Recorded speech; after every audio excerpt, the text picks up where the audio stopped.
We won't always agree on everything around this subject or any subject for that matter. Hi, I'm Dixie Lincoln Nichols. Welcome to the inaugural episode of the Pause Pod.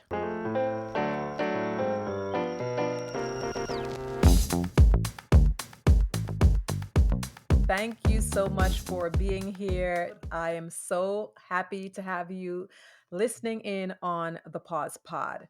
So, I'm trying something super new today, and that is recording both video and audio. I have been working on this for some time. Those of you who know me well and who've been with me and in community with me for the past, I would say, 6 years or so, know that I had a podcast prior to this. And I'll tell you something that probably no one knows. That was my second podcast. The first podcast I had, no one would probably ever hear about it. I don't even know if I still have any residual audio from it. But this was back in 2009. I used to use my daughter's M audio device. And that's when podcasting just started, when Apple launched that whole set of new software. And I was simply intrigued with the podcasting idea. And so back in 2009, I started this little podcast, and it didn't go anywhere because not because anyone else wasn't doing it, but because I really didn't know what to do with it. I knew that there was something there and there was something I could do with this podcast, but I simply didn't know what to do. When I started my second podcast in 2016, Inside Out of Beauty, it was the perfect time for me to sink my senses back into podcasting and really get an understanding of what I could do with this technology and how I can use it to reach the people that I want to reach the people that I'm in synergy with, and share what was on my heart. And so, Inside Out of Beauty Market, not market, that's my business, Inside Out of Beauty Market. But now you see where Inside Out of Beauty Market came from. It came from that whole concept of Inside Out of Beauty. That has run its course, it's finished, it's done. And at that time, I really needed to share that message about Inside Outer Beauty and what it meant. And so it morphed into Inside Outer Beauty Market, the retail store. And so now this podcast is really about where I am, where I have been, and where I will be for the rest of my life. And not just only where I am, but also where many, many other women are as well. And I want to use my assets and my skill to support myself and to support others along their menopausal journey. So, the Pause Pod is a safe space for people who are experiencing the menopausal phases. So, that includes perimenopause, menopause, which is the actual end of the period, and then postmenopause, because that's where we will be for the rest of our lives. And so it made sense for me to be in this space. And since I started perimenopause at 38, and just recently back in November went into menopause officially, I felt that it was a great place for me to be, to share resources, to connect with other people who are experiencing menopause so that they can share their stories, and also to tap into experts so that they can share their point of view and they can dispel myths, or we can just have a dialogue, because there are a lot of things that people are not agreeing on in this menopausal space, right? You have people who prefer the Eastern Ayurvedic way of managing menopausal symptoms, the natural way of managing menopausal symptoms. And then there is the Western way of medicines, right? HRTs and what have you. But there is room for discussion, there is room for common ground. And it's not about passing judgment on people. This is not what this podcast is about. It will never be about that. It's about listening It's about learning. It's about sometimes unlearning and being allowed to change your mind if you learn something new and decide that this aligns more with what you would like to see for yourself. And it's about sharing resources. And that's the whole gist of it. There is a lack of resources for this population, for this demographic, for people who are going through the menopausal phase in their lives. There is not enough research, there is not enough resources, and there is not enough awareness for the individual woman identifying person, the individual person to navigate the menopausal space effectively and as healthily as possible. And so there's a lot of room for improvement. There's a lot of room for community here. There's a lot of room for a lot of things to happen if we are just open enough to allow that. And so that's my role here with this podcast, to be a facilitator of conversation and a facilitator of resources. I am also going to be learning because there is so much I don't know, and there is so much that I want to know. So I'm just going to start briefly, just giving you a little history about myself and how I ended up here. So, my name is Dixie Lincoln Nichols, and I was born on the Caribbean island of Trinidad and Tobago. I grew up in a small village with less than 300 people at the time. The population might be higher now, but it was a small village. It's still a small village that's right on the coast of the Caribbean Sea. Beautiful. And I grew up with a grandmother who was more or less a bush doctor. And many of the people in the villages where I grew up, the surrounding villages as well, were their own practitioners, their own medical practitioners. We didn't have access to doctors readily. Not that they weren't around, they were there, but they weren't close enough. So my grandmother went out into the yard. That's what we called it, the yard, outdoors. It was kind of a garden of Eden, and she would pick herbs for every little thing that happened to us. And so she was an integral part of me falling in love with the human body and wanting to learn more about it, wanting to support the body. I was just always intrigued with how these herbal medicines could stop a cold, or how grounding up some bush in a cloth and cleaning the tongue could get rid of something like thrush, right? So I got my start and my love for the body from my grandmama, my quote unquote bush doctor grandmother. I don't know if she's gonna appreciate me saying she's a bush doctor. But I do know, according to her, if she had the chance to be anything in the world at this particular point in her life, it would be a nurse. And what a beautiful nurse she would be, because she's such a great caretaker. But anyway, that's my ode to my grandmother. So fast forward, I migrated to the United States, became a mother at 18, sorry, 19, and went on to university, studied biology, left, taught for many years, biology, chemistry, health for many years, and then left my job just over 10 years ago for a self-care sabbatical, because that's not what I wanted to do with my life. I love teaching, but I didn't like teaching in that capacity, so I left. And this sabbatical led me to so many new adventures in my life. And I have to say, this was not a paid sabbatical. This is the type of sabbatical that you take because you need it. And I just took a chance on myself. And it was worth it. Every minute of it was worth it. And it brought me to this particular point in my life. So, fast forward yet again, a set of unforeseen circumstances led me to opening up my retail business inside Outer Beauty Market.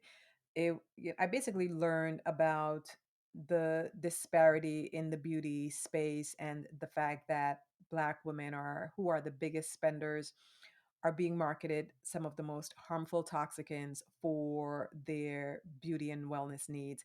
And I wanted to address that.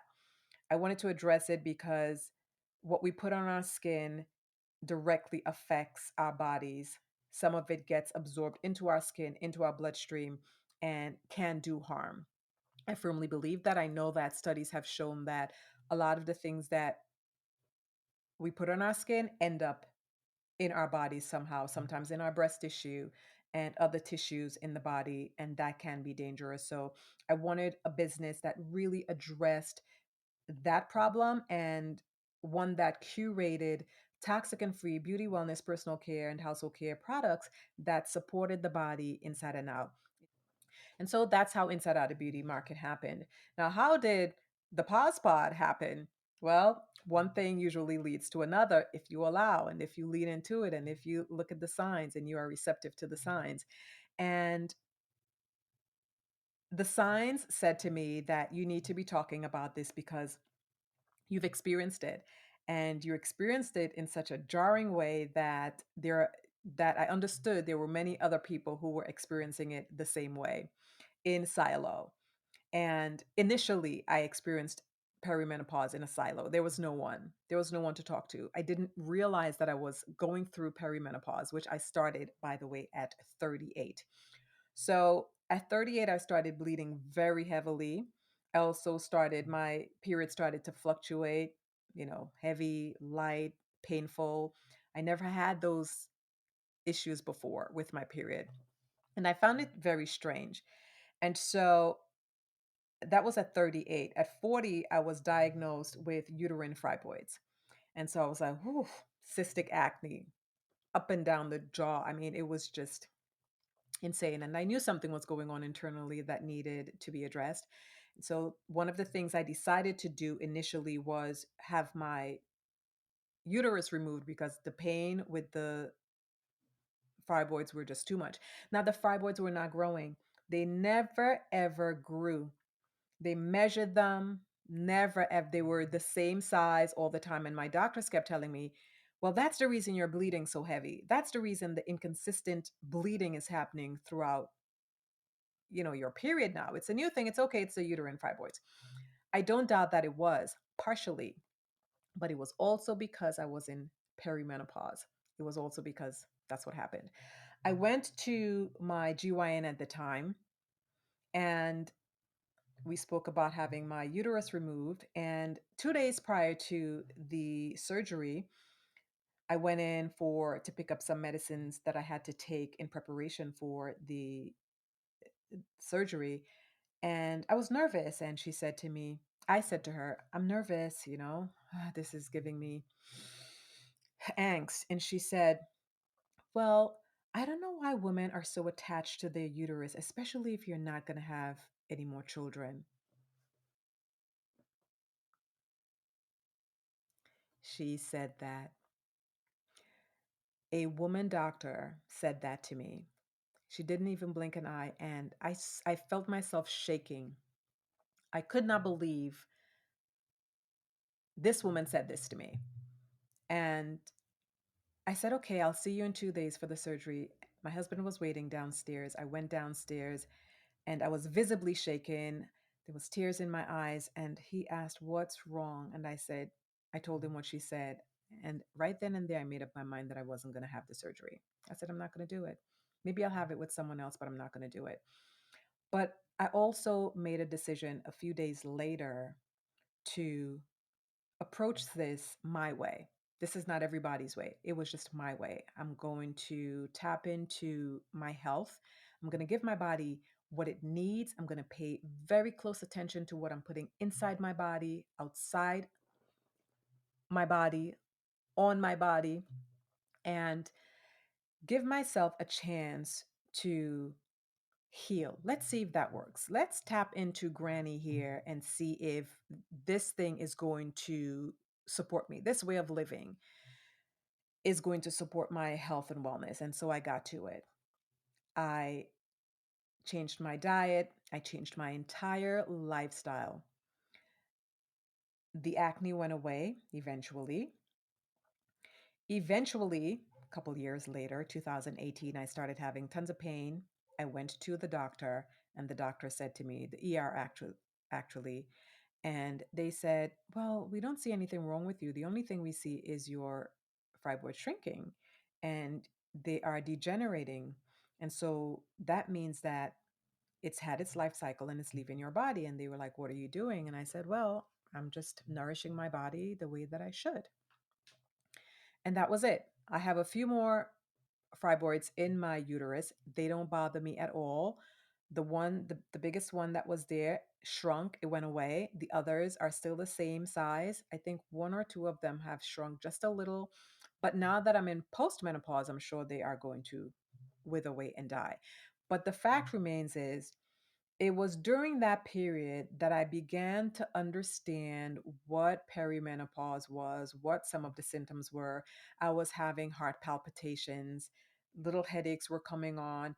I was having anxiety. I remember driving through the tunnel one day, the Holland Tunnel, and freaking out. There was traffic and I could not breathe. I had to call my husband. I almost passed out in the tunnel.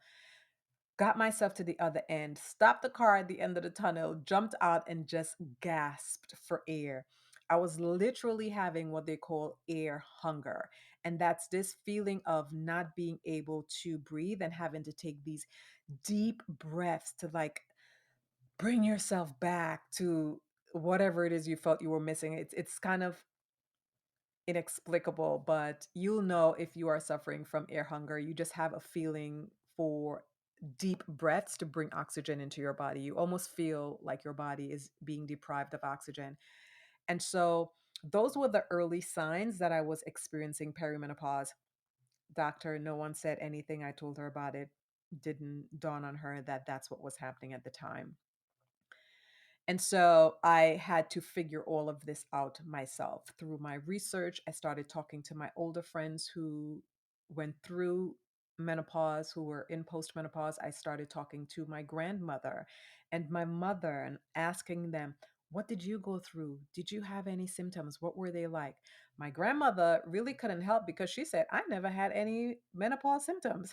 And I was like, Granny, you sure? You sure you just didn't know? I said, what about hot flashes? What about sweating? She was like, no, no, I never had none of that stuff. No, I never had none of that. Maybe she did and she doesn't remember. She sweats a lot. So maybe because she always sweat a lot, she didn't realize that she might have been sweating. I don't know. She said she didn't have any menopause symptoms, so I had to leave it at that. My mom, on the other hand, was able to provide some information from me. When I did figure out what was going on, I went to my doctor and I said, listen, I think I am experiencing perimenopause. My doctor is a sweetheart, by the way. And she said, well, okay, what's happening? And she said, yeah, you probably are. It's not the end of the world. And she said, you're not taking any HRT, by the way. You don't need that. And I was like, ooh, okay. Doctor after my own heart, which is why we have a relationship. And so we talked about it. We talked about what I needed to do, what I needed to continue doing. And that's what I did. And so for 12 years, 12 years, yes, 12 years, I went through the perimenopause phase and I went through a slew of symptoms. Some of them came and went, and some have stayed. I didn't start getting hot flashes until I'd say probably around 2019. I felt my first hot flash. I just shot up in the bed because I felt so hot, like this heat just took over my body. And I remember my husband saying, I started taking off my clothes. And my husband said, why are you stripping? And I was like, I'm hot. And I didn't make the connection at the time. And then it went away. And then maybe 7, 8 months later, I had another one. So we were now probably in late 2019. I can't remember the exact dates. Had another one, and then it was like, yes, the big H, feeling hot, hot, hot, hot flash. And it continued like that. I had about two more. And then on my 50th birthday, well, the week before my 50th birthday in 2022, oh boy, the hot flashes started coming. They started coming like raining down on me. It was like a weather pattern in my body, where hot meets cold and then there is some kind of precipitation. Yes. Hot flash after hot flash after hot flash, night and day they were coming. And I said, oh, good Lord. I decided to just let it flow, let it go, let it just do its thing. So all of the herbs that I was taking to support my body, I stopped. I stopped taking everything and I said, let's see what's happening with my body and how my body's responding to all of this. And so from January through April or so, I didn't take anything. And I started to understand how it operated when it showed up. I spoke to, again, friends. I tuned into my community, turned to my community for support because you can't go through this healthily in a silo. You just can't. You need friends. And it is absolutely imperative to find and seek support during this time because that's what's going to get you through this whole event, right? Perimenopause as well as postmenopause. And so, oh, I just had a brain fog. Anyway, so that was my hot flash story and how it evolved. Now I am at the stage where I'm having occasional hot flashes. I did start back taking things like black cohosh occasionally. I don't take black cohosh all the time. It did help, does help. But now my diet is different. My lifestyle I've had to alter because I'm in a very different stage in my life. And that's what I will continue to do. Observe my body. And as I need to shift, I will shift. And as I need to incorporate things into my body, I will incorporate whatever I need to ease out of my body because it's not working. I will ease it out because it's not working. But it's all about staying in tuned and staying connected with your body and recognizing where you are because the symptoms are going to change. You are not going to experience all of the symptoms all of the time. Some of them will stop and then it will give way to new ones. And so I am now going through or experiencing something called altered spatial awareness or altered spatial reality, however you want to call it. And that's basically where my perception of space has changed. And so sometimes things seem closer to me than they actually are. Case in point, while I'm driving in the car, I sit in the back seat. I don't sit in the front. If I'm driving, I'm okay. But if I'm a passenger, when I look out the window and a car is coming or a car is merging and a car is driving past, I feel as if that car is close to me. And sometimes I feel myself moving my body over because I feel like the car is coming. So it's also the reason why some people become or feel clumsy or missteps because of that alteration in their spatial awareness. Okay, so that's one of the highly unusual menopausal symptoms that occur with some people. It doesn't happen to me all the time. It also happened to my mom. And of course, I realized this in hindsight, in retrospect, much later on, after learning all the things that I learned about menopause and all of the symptoms. That's when I realized that that's what my mom was going through, which is why it was difficult for her to drive for a very long time. She even got into a little fender bender at one point in time because of that very spatial altered awareness situation. So that's my story, my menopause story in a nutshell. I'm in a very good place right now. The hot flashes come occasionally. Sometimes I'm having them at night. Sometimes I will have one during the day. Sometimes I have none during the day, and sometimes I have none during the night. So they are declining in frequency, and I'm so thrilled. I I don't miss them. I don't miss the frequency. But for me, the hot flashes were persistent for about 6 months of my life where they were just assaulting my body. And then it started to ease up. Now, on to this podcast and why it's here. So I am 24 minutes in, and I just want to quickly talk to you about the reason why I decided to start this podcast. It's for all of the reasons I stated earlier that had to do with myself, but it's also for the very reason that so many women lack support, so many people lack support. And I say people, and I'm trying to mind my language because what we say matters. So many people are experiencing menopause. And it's not just people who identify as cisgendered, it is people who also identify as transgender, right? That are experiencing menopause. And most of the statistics are around cisgendered people and does not include that of people of other genders and other identities. So just keep that in mind. When I talk about statistics, these statistics do not include all of the people who are experiencing menopause, right? And that's because there is just not enough resources being put into examining menopause for all the people that it affects. So, this podcast is for people who want to support those who are going through menopause. It is also for the people who are going through the menopausal phase. So, people who are experiencing perimenopause, which can start from as early as 20, at 35 years old. I started at 38, and it can go all the way up to 55. Right. So, perimenopause can last anywhere from 7 years to 14 years, 5 years, and that's just a range, right? It can happen outside of those numbers. So, this podcast is for supporting these specific individuals. And so I will be looking at the podcast and bringing interviews and conversations to you through five pillars of menopausal care. And I basically extracted this from one of my old coaching courses that was the six pillars of self-care. I pulled five out, and I'm using these to ground these menopausal conversations in. So they are restorative practice, recreation, relationships, sustenance, and purpose.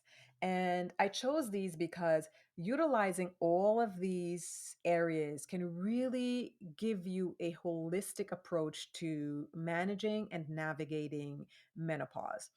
Why relationships? Because menopause affects your relationships, not just the relationships that you have in your home with the people who are around you a lot of the times, but also it affects the people in your workplace. And I'm not saying that you having menopause affects them, but it affects your relationship with them, not because they may do something to you, but because you may not want to be around them because of the shame and the taboo that's associated with menopause. That's been the narrative of menopause. So, for that reason, relationships can be affected. If people don't know what you're going through, how can they help you? How can they assist you? How can they accommodate you? It's the same thing for your home, inside of your home, with your significant other and your children and your brothers and sisters and the people you have relationships with, right? You want to talk to them about what you are experiencing so that they know how to experience you, and you know how to show up around them, which should be as yourself. You should not have to alter how you feel, how you are feeling, alter your experience to please anybody else. And so when I talk about relationships, that's basically what I mean. You being shameless in this situation. There is nothing to be ashamed about, there is nothing to be embarrassed about. What you are going through during this season is a rite of passage. What you are experiencing is a biological process. The body just worked the way the body worked, and you are now going through menopause, right? So we want to shift that, and having relationships that are conducive to our well being is important. And those relationships begin in your home, and then in your workplace, and then in your peer community, and all of the communities where you find yourself. This is important. This conversation, these relationships are important during this time because they can take a toll on you if they are not where they should be, and if you are not showing up the way that you should, which is as yourself, as your menopausal self. The second thing is recreation. I want us to understand that joy is our birthright. We are entitled to joy. We are entitled to fun. We are entitled to recreation, however that might look for you. Whether it's swimming, whether it's traveling, whether it's RVing across the country, whether it's cycling, whether it's doing crossword puzzles, whether it's hiking in the park, whatever your form of recreation is, bring it on. Bring that into your life so that you can live the way that you were meant to live, in joy. It's a part of the life experience. Do it intentionally. intentionally. Make room for it intentionally and don't shy away from it. Don't feel guilty about it. As a matter of fact, seek it out. Make it a part of your self care, a part of your menopausal care. Menopausal care is self care. Then we have sustenance. Let's talk about what you put into your body. What you put into your body matters. It matters, it matters, it matters because it is going to be the thing that makes the difference in how your body responds as you age, as you move further along the menopausal spectrum into postmenopause. Bone health, cardiovascular health, brain health, all are things that can be managed via sustenance, via the foods that you eat and you put into your body. Importante. Please be mindful. Strong bones are necessary. It can keep you from having fractures if you fall. Brain health is necessary. It keeps you functioning. It is what's going to dictate so much of your body, your health, and your wellness. Cardiovascular health. All of these things are important because they are affected as estrogen decreases, as our hormones decrease, the risk of these illnesses increase. And so pay particular attention to your sustenance, what you are putting in your body, what you need to nurture your body with so that you can continue to exist in a healthy, vital way. Restorative practice. We all need practices that grounds us, that makes us feel solid, that makes us feel safe in ourselves. And so there are tons of restorative practices that you can turn to when you are feeling like you want to take flight, not in a good way.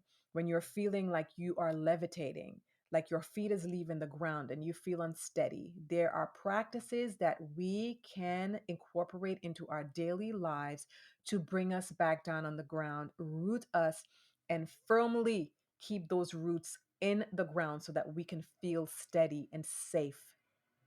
Some of them include things like yoga, meditation, prayer, breath works, tai chi, qigong, my fave, right? Lean into those practices. They work because they are the practices that's going to move your body from a place of chaos to a place of calm. They are the practices that's going to help you to get your breath back when you feel out of breath, when you feel angst, when you feel anxious, when you feel heart palpitations. These are the practices that will help to bring you back to yourself. So, parasympathetic nervous system needs to be nourished and nurtured. Our bodies, when it's in fight or flight or freeze mode, is operating in sympathetic mode, and that is very chaotic. It doesn't feel safe. And simple things like breathing intentionally, breathing deep into our belly, taking in air, will move our bodies from a place of chaos to a place of calm into the parasympathetic nervous system mode where we want to be. That's responsible for rest, repair, digest, reproduction. That is the safe place to be. So incorporate a restorative practice into your life. Then we have purpose. Our lives don't stop after menopause. It doesn't stop after 50. It doesn't stop after 40. It doesn't stop after 60 unless we're gone, unless we're no longer here. That's when it stops. Right? What are those dreams? What are those goals that we have for ourselves? What are the things that we want to do with our lives? How do we want to serve? How do we want to support? How do we want to show up? How do we want to make the world a better place? What do we want to do? What is the thing that lights you on fire? You don't stop doing that because you are in menopause or because you are plus 50 or plus 60 or whatever. No, you get to do that. You get to continue doing that. You get to start doing that if that is the thing for you and you are at that place where you are now beginning. Think about what that means for you. Think about how you want that to look for you and think about how you can live in your purpose so that you can please yourself, not others, because the person you're doing this for, most importantly, first and foremost, is you. And then, of course, whatever you do and however it benefits others is a big plus. So definitely sink into your purpose and let that be just as much an important thing to do as everything else that you're going to do for yourself. I think two of the biggest issues affecting people who experience menopause is lack of awareness and lack of support. Perimenopause experience can be so lengthy, and there's a lot of symptoms that come during that time that can be quite painful. And so helping people to understand those symptoms make a huge difference. Bringing awareness to people so that they can understand that their bodies and what they are experiencing, maybe in their early 40s, late 30s, is associated with perimenopause and the menopausal process, will be so helpful. The other thing is lack of support. There's a lack of support because there is not enough conversation. There is not enough community around the menopausal conversation. And there's a lack of support from the home all the way through to the government. So, in the home, if people are not talking about it with their family members, with their significant others, with their children, then these people don't know how to support you. These people don't know what's going on. These people don't know what you're going through. You have to tell them so that they can support you. You have to tell them what you expect from them, what you would like from them. So, in order to tell them what you would like, you have to know what's going on with you, and then you have to know what you need to work for you. You also want to be able to function in your work environment. If people in your work environment don't know what's going on, they can't support you. You don't have to tell them everything. You don't have to say, hey, I have a low libido, or I have night sweats, or I'm having anger issues, or I have tinnitus. You don't have to go into all of the details. But what you can and should be able to do is go to HR and say, I am going through perimenopause. I might be sweating occasionally. I might have hot flashes, which is why I'm sweating. I may have a heart palpitation. I may need some air because I'm suffering from air hunger. I'm experiencing air hunger. I may need A, B, C, or D, whatever it is you need. Can you be accommodating to me? Can you give me some extra time? Can you put me to sit next to a window, next to a fan? I'd like to take 20-minute breaks and go outside just to get some fresh air. Have a conversation. If the people in your workplace, HR included, don't know what you're going through, don't understand even what menopause is, how can they support you to be a fully productive and healthy individual in your workplace? So, those are the things that I think need to be addressed. And of course, we need the government to understand that this is important. This phase is pivotal in women's lives, and they need to be supported. We need to be supported with research, more funding to do research so that they can understand better why it is people are suffering. What can we do to better manage those symptoms? They are highly unusual symptoms that people suffer from: altered spatial awareness, formication, which is the feeling of insects crawling on the skin. We know these things are all hormonal related, but what can we do? If there is more research around these issues, there can be more answers. And so we can all lean into the resources that we already have. We can share them with one another. I love sharing my natural resources with people because that's where I lie. I live in that lane, but I'm open to hearing things outside of that lane. And I know people are open to hearing things in my lane. So we can all share information, share dialogue, agree to disagree. We won't always agree on everything around this subject or any subject for that matter. So, yes, it is important to have conversations. And these are the things that are going to move us forward. These are the things that are going to change the narrative around menopause and how we exist. We are not going to sit on a shelf in the back and then wither our lives away. We're just not going to do that. Society has not been kind to people who are aging, but thank you, Gen Xers.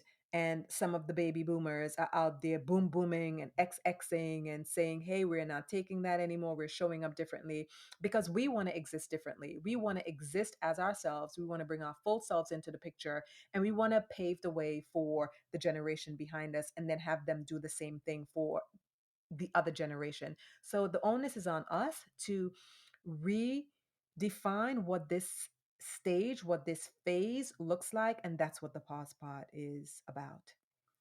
If you have somebody that you want to support, during the menopausal phase, then this podcast is definitely for you. If no one's spoken to you about menopause, then this podcast is definitely for you. If you don't have community to lean into, then this podcast is definitely for you. If you want somewhere to thrive in community and have a space of support, then this podcast is definitely for you because we're going to be talking about all the things that people do during the perimenopausal phase and the postmenopausal phase. We're going to show that life goes on and life can be lived abundantly, beautifully, joyfully during this stage. It is not always gloom and doom. Yes, a third of the population suffer from some serious symptoms that affect every aspect of their lives. But I do firmly believe that if these people have community to lean into, have caring healthcare partners to turn to, have peers to have conversations with, communicate with their families and the people who they have relationships with, they will feel better. It's not going to be as bad as it is. So that's what this podcast is here for. It's here to do educate and inspire, learn and unlearn, and exist in community. Thank you so much for tuning in. I appreciate you. I did it. I literally taped a podcast on video and audio. So we'll see how this goes down in post production. So tune into my next episode. I'm going to be featuring Sonia Shields. She's an amazing human being and she's going to share her menopause experience with us. She's one of the people that I turned to that gave me amazing advice that I was able to put to use and that helped me tremendously. So definitely stay tuned. In 2 weeks, that podcast is going to drop. I appreciate you. Do find the podcast on thepausepod.com. This is where the podcast will be housed. You can also find the podcast on all platforms that shares podcasts, so like Apple, Spotify, and every other podcast platform. It will be there. I'm also thinking of putting it up on YouTube as well. So thanks again for tuning in, and I hope this has been shed some light on what it is I am trying to do with this podcast. Thank you so much for tuning in, and I will talk to you next time.